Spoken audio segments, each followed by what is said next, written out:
şeyle geldik buraya. Hemşeriyle geldik. Neyle ilgili?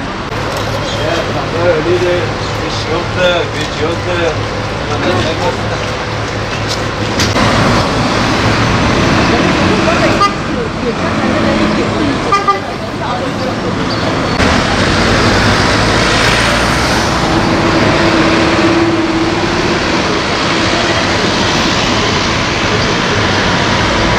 Bu mahallede yaklaşık 50 senedir ikamet etmekteyim. Ve Sayın Cumhurbaşkanımızın son almış olduğu kararla bu cezaevinin müzeye çevrileceğini söylemişler.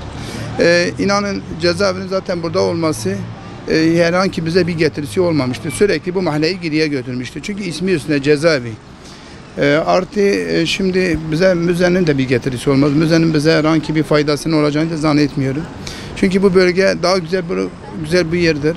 Herhangi bir trafik sorunu artı taşıma sorunu olmadığı için iyi bir hastane olursa, iyi bir poliklinik olursa, çünkü Bağlar Mahallesi 500 bin nüfusa ikamet ediyor. Onun daha getirisi, daha faydası olacağını düşünüyoruz. İnanın bu mikrofonu kimin ağzının önüne götürürseniz bu mahalleden 100 kişiden %90'ı buranın müze olmasını istemez. Çünkü müzenin bir getirisi yok. Müze dediğin her şey içindedir. Kimseyle dışarıda bir iletişimi olmuyor. Yani bu evdeki oturan esnafa da kimseye bir faydası olmaz. Gönlümüz ister ki bu hastane olması ve eğitim kurumu olması daha iyi olur. Çünkü burada daha eksiktirler.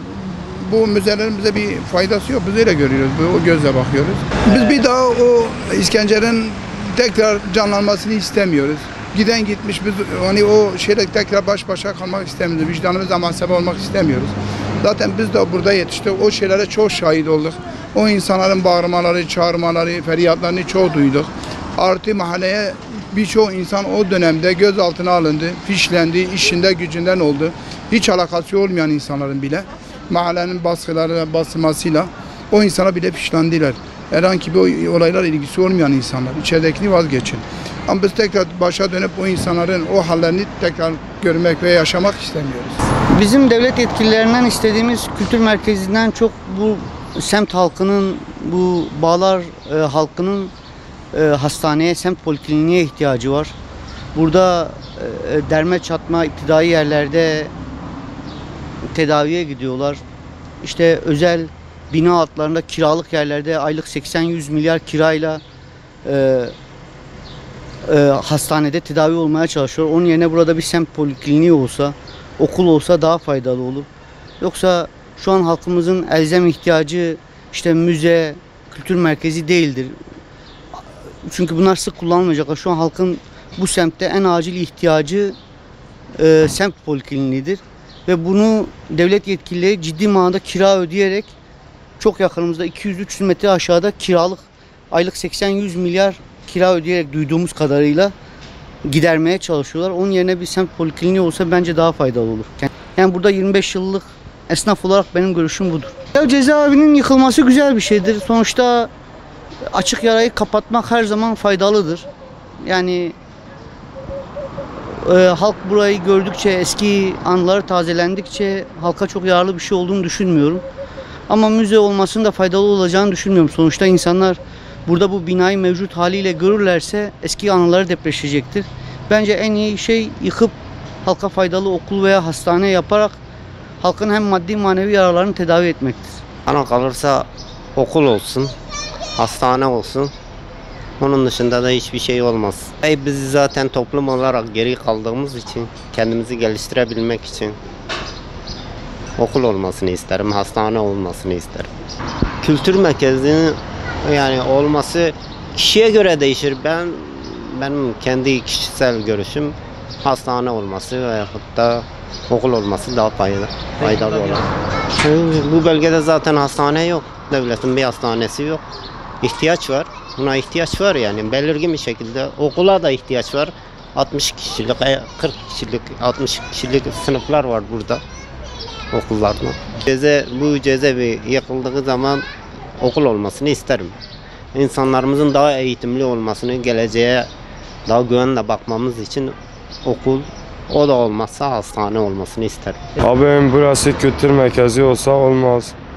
Yani burası istiyoruz hastane olsun ya da müze olsun. Müze olduğu zaman Müze olduğu zaman en azından esnafa da bir faydası olur. Millet vatandaşımız dışarıdan da gelir, batıdan da gelir, ziyarete gelir. Esnafa da bir katkısı, bir kalkınma olur yani. Şey olursa hiç olmaz abi. Ama biz istiyoruz müze olsun ya da hastane olsun. Ya vallahi şimdi müze en azından yaşanılan şeyler var burada. Hepimiz biliyoruz. Bazı Doğan döneminde bazı mahkumlar eski geçmişi var aynen. İşte onlar için bir tarihi olduğu için burası müze, yani %100 müze olması lazım. Bir vatandaş dışarıdan geldiği gibi, örnek ben burada çaycıyım, çay satıyorum, su satıyorum, kahvesini satıyorum. Gelip burada durakta indiği zaman ziyarete gelir, bir çayını içebilir ya da taksi kullanabilir veya markette alışveriş yapar. Esnafa da bir faydası olur. 73'ten beri buranın her tarafını biliyorum. Cezaevinin burada kaldırılmasını istiyorum. Kaldırılıp da yerine ben eğitim kampüsü ya da bir sağlık kampüsü kurulmasını istiyorum. Kültür merkezini ben beğenmiyorum zaten. Ya ihtiyaç yok burada. Bu bölgede en ihtiyaç duyulan şey eğitimdir. Bir de sağlıktır. Ben onu hatırlıyorum. Ben hatta o zaman ufakken çocuk yıllarında biz Kürtçe konuşma yasağı olduğundan dolayı biz çocukluğumuzdan gelen bu ziyaretçilerle ilgili biz onlara tercüman olarak içeri gidiyorduk. O günleri de hatırlıyorum. Yani bütün yılları burada geçti, işkenceler yapılıyordu, sesler duyuluyordu. O zaman binalar yoktu, tarla bahçeydi buraları. Yani o konuda biliyorum ama bu şekilde ben şahsen belki olabilir. Ben kendi açımdan bir sağlık kampüsünü düşünüyorum. Yani hastane ya da eğitim kampüsü. Kampüs bir hastane olması daha etiktir. Kültür merkezinin kime ne faydası var? Yani kampüs, hastane en azından millete, yani buranın esnaflarına daha faydası var. Şu anki iktidar 2010 konuşmasında geldi, burada dedi ki ben ey halkım sizin bu cezaevinizi yıkıyorum, size daha modern bir cezaevi yapacağım. Ya aslında hiç yoktan şimdi cezaevinin kalkması her şeyden iyidir. En kötüsü de müzede olsa, ne de olsa iyidir. Ama tabii ki kampüs olsa, hastane olsa daha iyidir. Ya buranın esnafı geliş gidiş olur. Hastane mesela millet gelir, gider. Mesela kampüs olsa öğrenciler gelir, esnafa, evlere, her şeye faydası olur.